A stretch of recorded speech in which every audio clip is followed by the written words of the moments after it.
Existe um propósito divino, cósmico, para todas as coisas. Esse propósito, para se materializar, vai entrar dentro de ciclos e dentro de etapas. E esta materialização do propósito é o que nós chamamos plano evolutivo.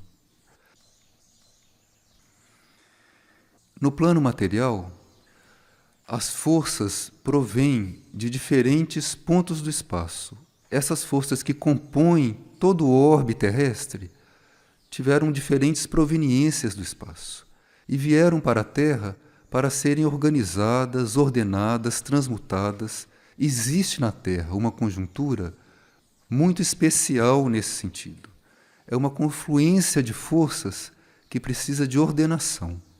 A Terra deveria ser uma escola de curadores. Então, esta ordenação dessas forças é algo que está acontecendo hoje intensivamente. No nível mental, no nível astral, no nível etérico e no nível físico. Então, existem forças que têm um movimento próprio, que não são inteligentes, são forças cegas, e que se opõem, com seu movimento caótico, se opõem, resistem à materialização desse plano evolutivo. E existem as energias que são transmitidas por esse plano evolutivo e que vão ordenando, purificando, transmutando, reconduzindo essas forças numa direção que elas possam se integrar ao processo evolutivo. Então existem forças que são redirecionadas. E sendo redirecionadas, elas passam a participar do processo de materialização do plano evolutivo. Então são forças resgatáveis, digamos assim, para a nossa compreensão nesse estudo. Existem forças que, neste atual ciclo, não podem se integrar a este movimento de materialização do plano. Então essas forças são reconduzidas para outros pontos do espaço, para que lá possam ser transformadas dentro de um processo longo e, a uma certa altura, estar integradas também na evolução, porque tudo um dia chegará de volta daquele ponto de onde partiu. E estas forças que podem ser conduzidas, elas têm que ser transformadas, sublimadas, transmutadas, para que possam se tornar realmente elementos de criação dos padrões da vida futura, porque o plano evolutivo está permanentemente estimulando a vida futura, aquilo que deve se materializar. Então a vida futura é aquilo que não existe ainda no plano concreto. Então este plano evolutivo é sempre a materialização da vida futura. E é com isso que nós devemos trabalhar. Quando estes impulsos de materialização do plano alcançam o nível mental, encontram uma rigidez que pode ser resumida no que nós chamamos de livre-arbítrio. Nós, humanos, temos um dom que nos foi dado, do livre-arbítrio, e com este livre-arbítrio nós podemos criar fora daquilo que é o plano evolutivo. Se nós olharmos uma colmeia, nós vemos que as abelhas funcionam coerentemente dentro de uma mesma sintonia que é irradiada por aquilo que é o ápice hierárquico da colmeia, que é a rainha. Então existe um padrão que é irradiado por intermédio daquele canal, representado pela rainha da colmeia, e toda a colmeia opera todos os esforços, todos os movimentos, dentro de leis precisas, em harmonia com as leis naturais e dentro de uma lei da colmeia, aquilo que é a tarefa da colmeia, aquilo que é a razão de ser da colmeia. Isso é possível na vida material terrestre, porque o impulso de vida que gerou aqui as abelhas não é um impulso terrestre. É um impulso que provém de uma outra vida planetária e que foi trazido para a Terra para ajudar a vida terrestre com esses padrões. Então, quando chega o plano mental, encontra o livre-arbítrio, esta capacidade de nós criarmos fora da lei divina, cósmica, fora da lei de harmonia, de beleza, de evolução. Então, o trabalho da hierarquia é nos ajudar a transcender o livre-arbítrio. E hoje, para que a hierarquia possa operar nesses planos materiais, precisa de canais. Então, os canais da hierarquia, os canais do plano evolutivo, são aquilo que nós chamamos os centros planetários, que atuam por intermédio nos planos sutis, nos planos suprafísicos, das bases de operações suprafísicas, das naves laboratório e outros tipos de naves que trabalham na órbita terrestre, e por intermédio dos centros espirituais, que podem existir no nível físico ou podem existir apenas nos níveis suprafísicos. A diferença é que, nos centros espirituais, a humanidade tem uma participação direta. É tarefa da humanidade participar, ajudar a manifestar os centros espirituais e tornar esses canais ativos. Isso é tarefa nossa também.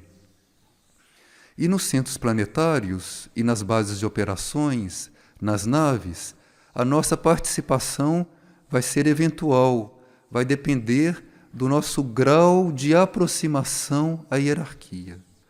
Então, quanto mais próximos da hierarquia nós estamos, mais nós participamos dessas atividades nos planos internos. E nós vamos nos aproximar desse trabalho, muito provavelmente, por intermédio de um centro espiritual ou de um grupo de serviço. Os centros espirituais estão sempre ligados a algum centro planetário. E os grupos de serviço estão sempre ligados a algum centro espiritual, seja materializado ou não. É um processo hierárquico, é um processo de transformador para transformador. E os centros espirituais hoje trabalham bem diretamente, digo hoje porque estamos num momento de transição, onde os processos planetários, como nós sabemos, estamos vivendo e assistindo, estão acontecendo aceleradamente. Então, um segundo hoje tem um valor, tem uma repercussão na vida planetária que não tinha há 20 anos atrás, por exemplo, ou há 10 anos atrás. Os processos estão acelerados, não só na intensidade, como também na frequência, na rapidez com que eles estão acontecendo. Então, os centros espirituais estão trabalhando hoje basicamente com a energia de cura, porque a humanidade e a vida planetária se desviou muito daquilo que seriam os padrões que deviam manifestar. Então, a cura é fundamental, o trabalho de cura hoje é básico, fundamental em todas as atividades.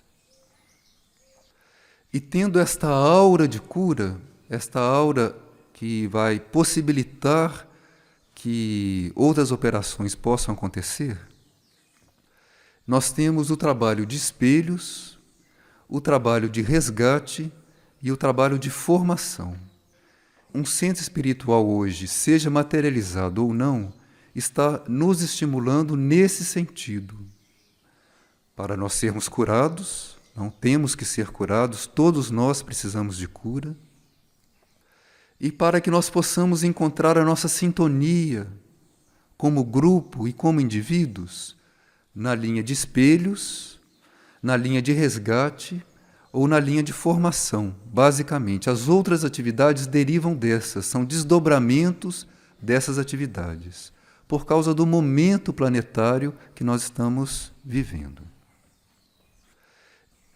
A cura regenera os nossos corpos, A cura prepara os nossos corpos substancialmente para que nós possamos receber os novos padrões, receber aquilo que são os padrões que devem ser da vida futura. Então, existe na humanidade aqueles indivíduos que são pioneiros nesse processo, aqueles indivíduos que vão tendo nos próprios corpos a aceleração, um adiantamento daquilo que será o normal numa etapa futura da humanidade. Então, aquilo que está acontecendo na humanidade no futuro, aquilo começa a acontecer em certos indivíduos hoje. Se nós temos uma vasilha de água, e aquela água vai deixar de ser líquida para se tornar vapor, ou seja, se aquela água vai mudar de estado, aquilo não acontece de uma vez. Do estado líquido vai passando ao vapor, gradualmente, molécula por molécula.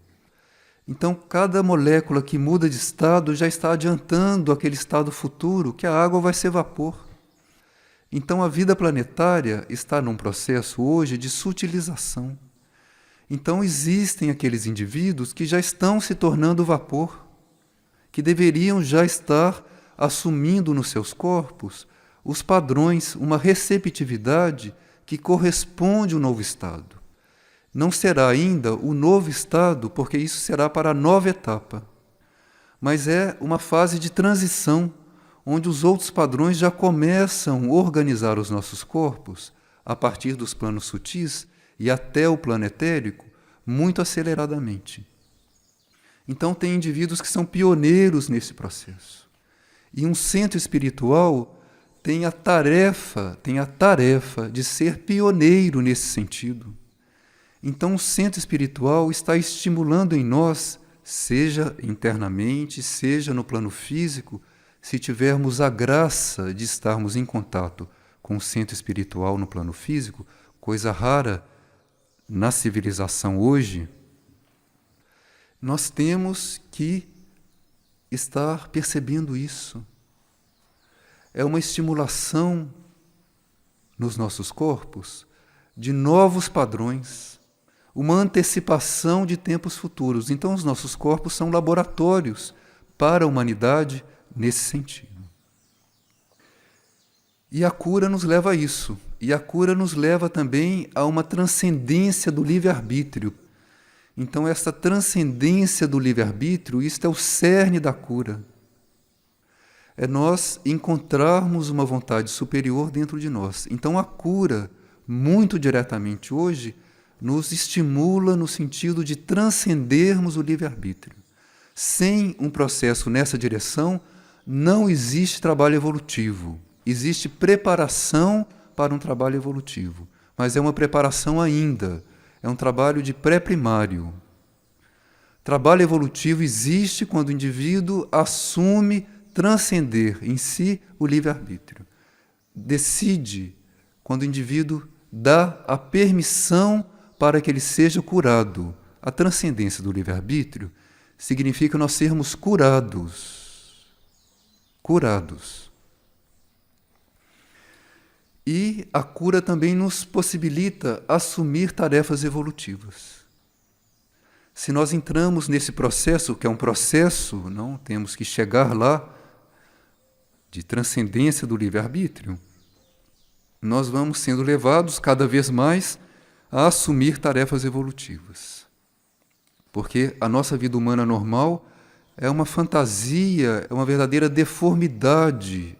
E dentro deste âmbito da cura, nós temos o trabalho dos espelhos, que é um trabalho fundamental e que está sendo amplamente estimulado na humanidade hoje, na humanidade resgatável.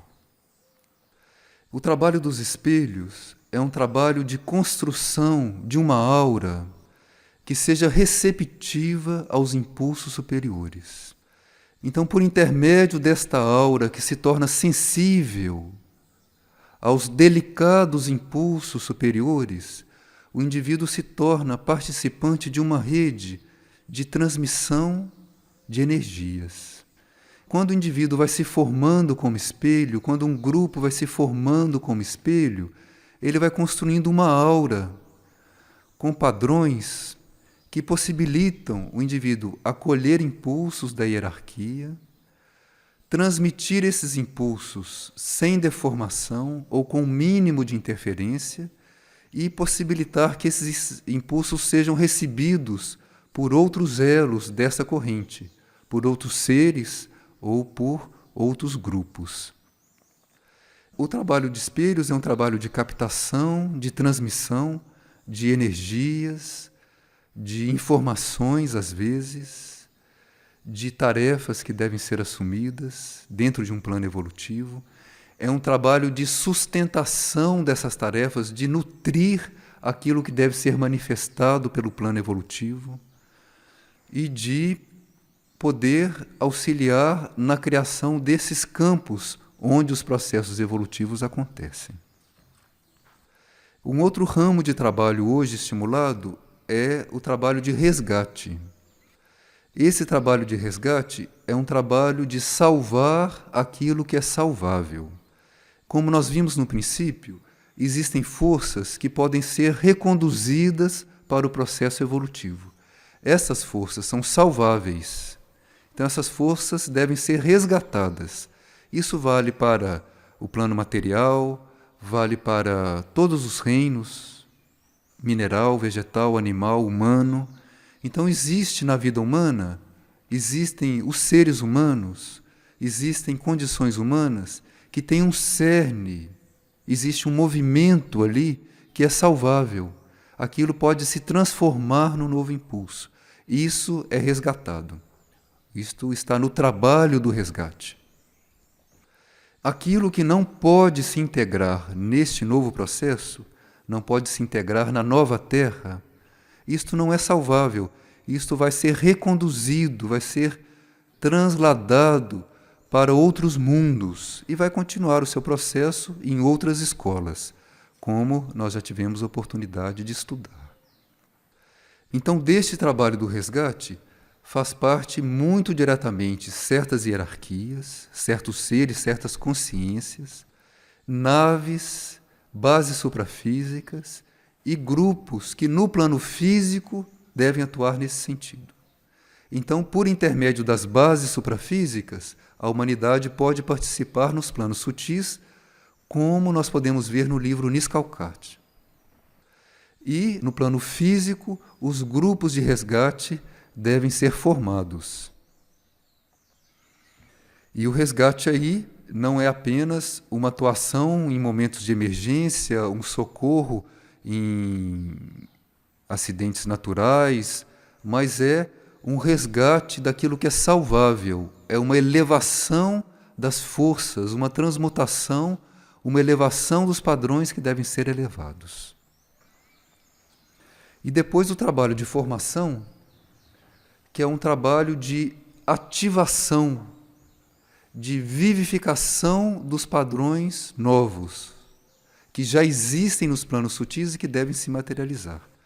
Então, o trabalho de formação, quando nós entramos em contato com o ensinamento, com novas informações, com o ensinamento esotérico, com as leis espirituais, isso está estimulando em nós e na vida planetária a vida futura, está estimulando os novos padrões que já existem nos planos sutis e que devem ser concretizados. E aí entra a nossa atividade como grupo e entra a atividade dos centros espirituais.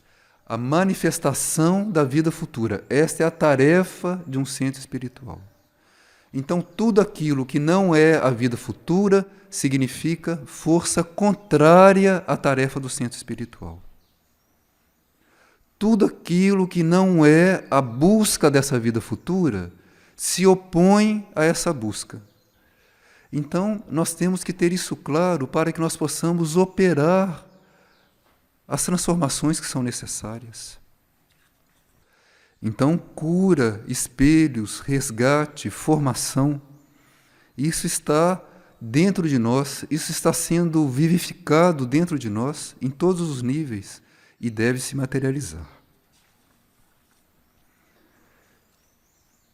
Se nós estamos em contato com grupos de boa vontade, com grupos que se dispõem a servir, com grupos que estão buscando o bem, que estão buscando harmonia, se nós estamos em contato com o centro espiritual, esse processo se intensifica.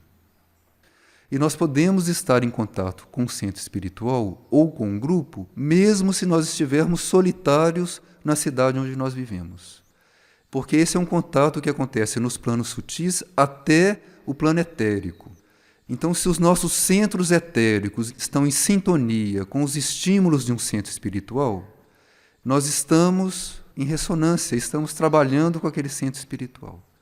Agora, nós podemos chegar no centro espiritual fisicamente. Se os nossos centros etéricos não se afinam com a atividade ali, nós não vamos nem saber onde estamos.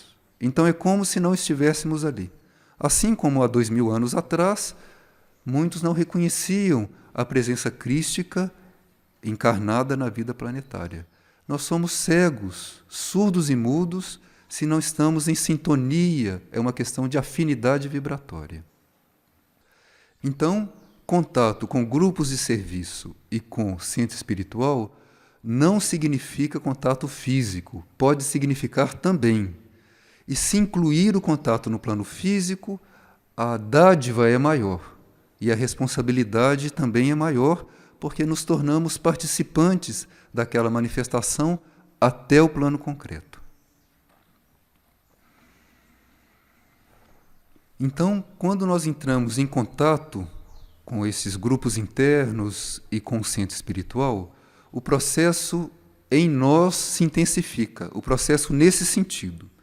Então, intensifica o processo de estimulação do plano evolutivo e se intensifica o processo de reação das forças contrárias que não querem que esse plano evolutivo se manifeste. Essas forças estão dentro de nós e fora de nós também. Então, começa o estímulo do plano evolutivo, existe uma parte nossa que responde àquilo. São aquelas forças e aqueles átomos, moléculas dos nossos corpos que conseguem responder. É a nossa parte resgatável. Em diferentes graus, os nossos níveis respondem a esse chamado. A outra parte que não é resgatável, ou que não foi resgatada ainda, reage.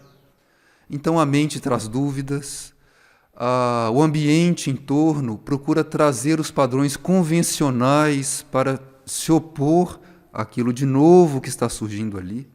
Então, as pessoas mais próximas vão chegar e dizer que você já não é o mesmo, que você mudou. É claro que nós mudamos, é preciso transformar permanentemente. E se nós estamos saindo da vida comum, nós vamos nos transformar muito, porque essa vida comum é uma deformação. Então nós vamos sair de uma vida deformada para uma vida que começa a entrar em sintonia com padrões de beleza e de harmonia, com padrões de criação de uma vida futura. Então é claro que nós vamos nos transformar. Então o ambiente em torno reage à nossa transformação e procura se opor.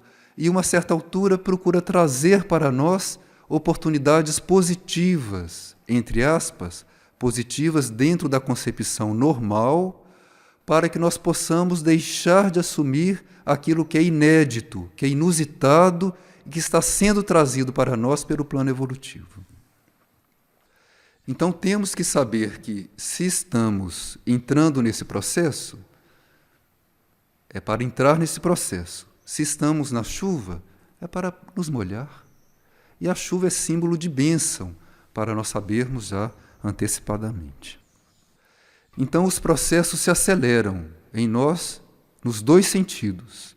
Aumenta a luz e aumenta a sombra. E temos que aprender a lidar com todos esses detalhes, digamos assim, da vida material sobre a Terra. Num centro espiritual, que vimos é um laboratório, não nesse sentido, então cada indivíduo se torna um laboratório e a vida num centro espiritual ou a vida num grupo de serviço deve também ser um laboratório nesse sentido de aplicação das leis futuras. E num centro espiritual se cria este campo propício para que os padrões evolutivos possam ser manifestados. Então, o centro espiritual, concretizado ou não, é um carro-chefe do processo de transformação planetária no que diz respeito à participação humana. Então, é importantíssimo que haja participação humana consciente num centro espiritual. Onde nós estivermos, nós nos coligarmos com o processo da hierarquia, nós sabermos que existem os grupos de serviço nos planos internos, nós sabermos que existem os centros espirituais nos planos internos, e se nós estivermos em contato com o centro espiritual autêntico no plano material, que nós possamos dar graças por aquilo, pela oportunidade que estamos tendo. Quando nós entramos nesse processo, nós estamos com toda a nossa bagagem antiga. Então, toda a nossa maneira de ver, psicológica, humana, não se aplica aí. Quando começa um processo de aproximação deste plano evolutivo, isso vem por intermédio da atividade da alma em nós, todas as leis humanas, psicológicas não valem mais. Então, saúde, tratamento glandular, tratamento do corpo físico, problemas psicológicos, problemas emocionais, problemas mentais, sejam quais forem, problemas de relacionamento, problemas sociais, de encaixe na vida, profissionais, tudo isso que são, digamos, os problemas, entre aspas, da vida humana, as questões da vida humana, isto não se resolve com a psicologia normal, não se resolvem com as leis normais, isto não tem desenvolvimento em nós e no ambiente se nós estamos em contato com os grupos de serviço e com o centro espiritual. É outra lei. Muda a rotação dos nossos centros etéricos. Mudando a rotação dos nossos centros etéricos, muda o nosso relacionamento com a criação, muda o nosso relacionamento com a vida. Então, a maneira de nós respondermos à vida é outra. Então, precisa que as pessoas que estão despertando para isso, para estarem a serviço, para desempenharem tarefas, essas pessoas precisam buscar um conhecimento também, o estudo é necessário, um conhecimento das leis espirituais.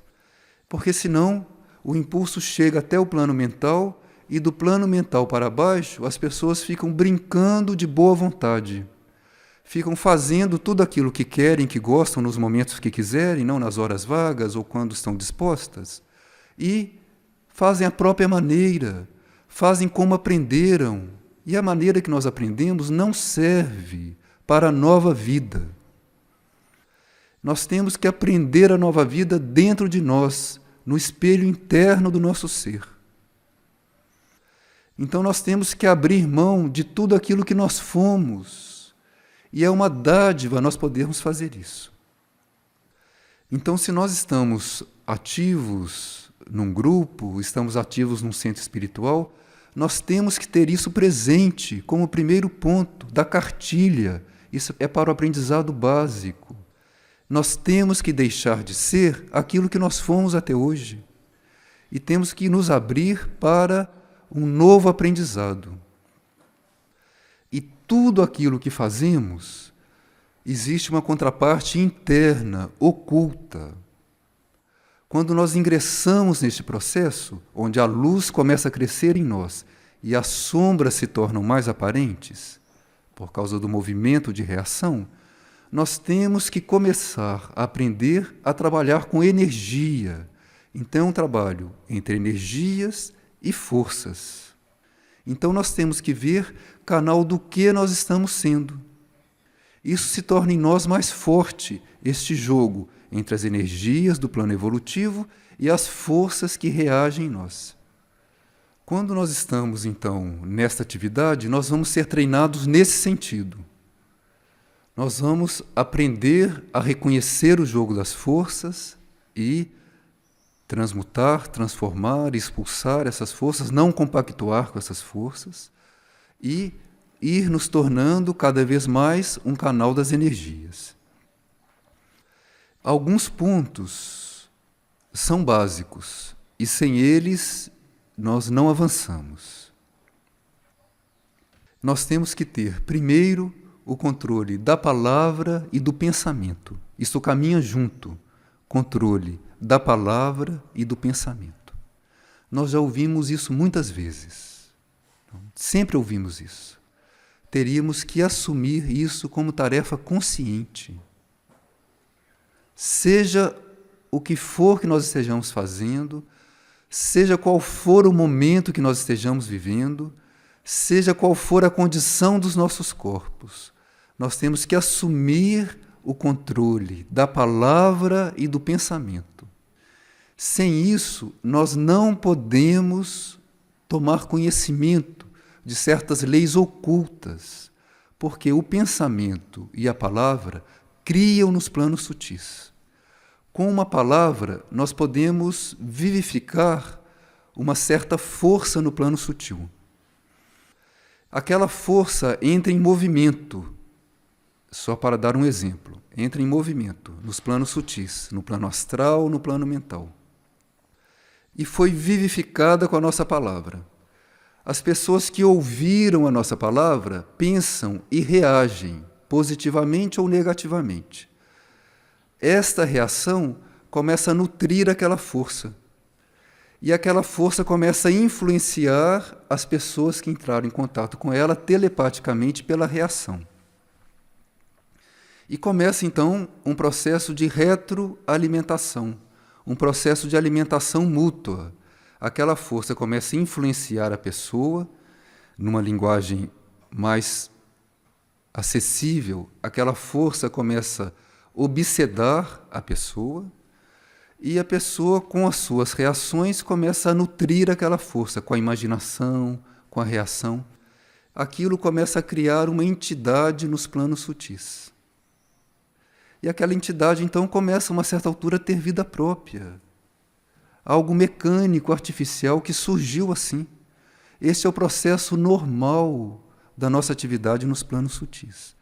Nós podemos criar algo, digamos, inócuo, podemos criar algo até positivo para os nossos conceitos, mas que é algo fora do plano evolutivo, ou podemos criar um monstro nos planos sutis que toma vida própria, começa a agir, e aquilo age no grupo, aquilo age nas pessoas, obsedando as pessoas, num certo sentido.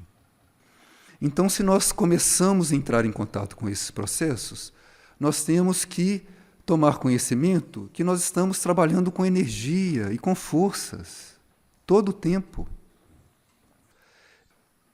Quando nós lemos um livro, nós criamos uma forma no plano sutil a respeito do autor, a respeito da leitura. E Paul Brunton, por exemplo, que era um grande iniciado, um grande ser, relatou certa vez que nos planos sutis, ele, Paul Brunton, tinha que dissolver certas formas que os leitores criavam a respeito dele. Então, os leitores, que eram milhares espalhados pelo mundo inteiro,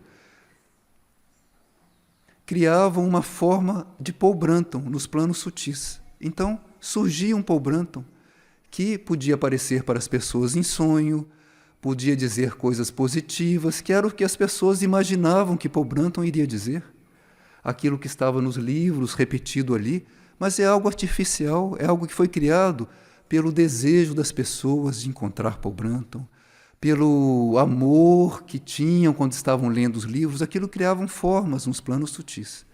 Isso acontece com todos os santos, que as pessoas são muito devotas, às vezes, de um determinado santo, aquilo cria uma imagem do santo nos planos sutis, e a imagem aparece, dá conselhos, diz muitas coisas bonitas, acontece, é um processo de criação.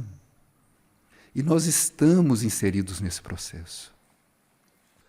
Então, se nós não temos o controle da palavra, se nós não temos o controle do pensamento, nós começamos a criar deformidades. Então, nós criamos monstros nos planos sutis, entidades que ficam atuando e estimulando no grupo aqueles padrões que devem ser transformados. Então, em vez do grupo ser ajudado a transmutar, o grupo é confirmado exatamente naqueles pontos que ele deve sair dali, mudar de nível, sair da água, ir para o vapor.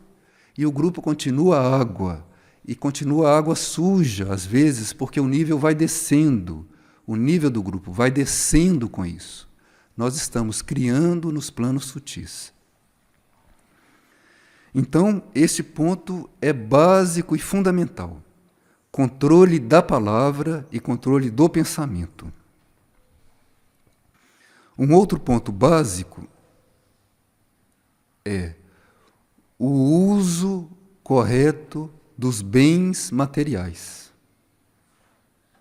Na verdade, esses dois pontos estão muito interligados. Porque se a mente é dispersa, o emocional também é disperso. Então, nós vamos abrir uma torneira, vai jorrar água para todo lado, muito mais água do que seria necessário, porque nós não temos o controle das forças em nós. Então, nós não temos o controle das forças fora de nós. Então, controle dos bens materiais, uso correto dos bens materiais. Bens materiais é mental, emocional, etérico e físico. Então, inclui o uso do tempo.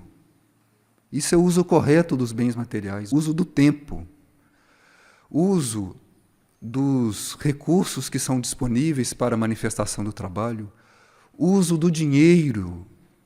Uso do dinheiro, o que nós fazemos do dinheiro que chega até nós. Isso está incluído no uso correto. E se a pessoa já está num certo grau de consciência, de conhecimento dessas leis, está a transcendência do sentido de posse. Para que ele possa entrar numa lei onde ele nada tem, nada tenho e nada me falta. O indivíduo entra noutra dispensação. Então, se o indivíduo tem ainda a sua posse, a sua roupa, a sua mala, tem o seu capricho, tem o seu desejo, tem o seu gosto, ele ainda não está preparado para esse estágio de libertação, onde eu nada tenho e nada me falta. E para que um centro espiritual exista no plano físico, precisam indivíduos que no plano físico estejam vivendo este nível de lei, onde eu nada tenho e nada me falta. Só Deus basta, como dizia a nossa instrutora Santa Teresa. Então, quem nada tem, nada falta. Só Deus basta. E para que um centro espiritual, então, exista no plano físico, precisa, pelo menos, alguns indivíduos, que assumam em si, integralmente. Não vai ser perfeito, nós não somos perfeitos, mas o processo está em desenvolvimento. O indivíduo está ali por inteiro. Nada tenho posse nenhuma, dinheiro no banco, seguro de saúde, não tenho nada, nem a roupa do meu corpo, nem o meu corpo me pertence. O indivíduo está ali a serviço, dentro de um processo evolutivo, de harmonia, de beleza, de criação da nova vida, da vida futura. Então, aí o indivíduo se torna realmente um laboratório para essa obra criadora.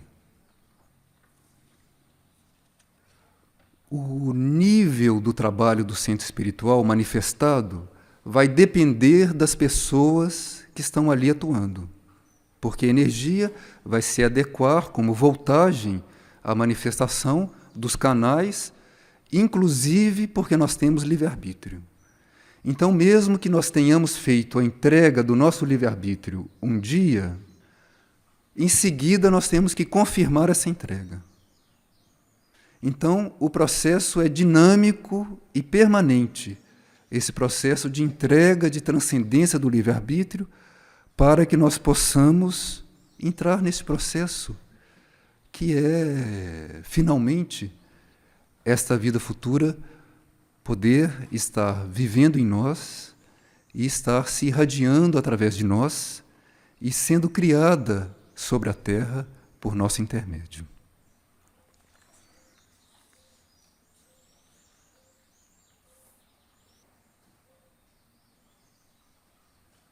E é por isso que, em todas as épocas, o contato com os centros espirituais, com os ashrams verdadeiros, era dosado.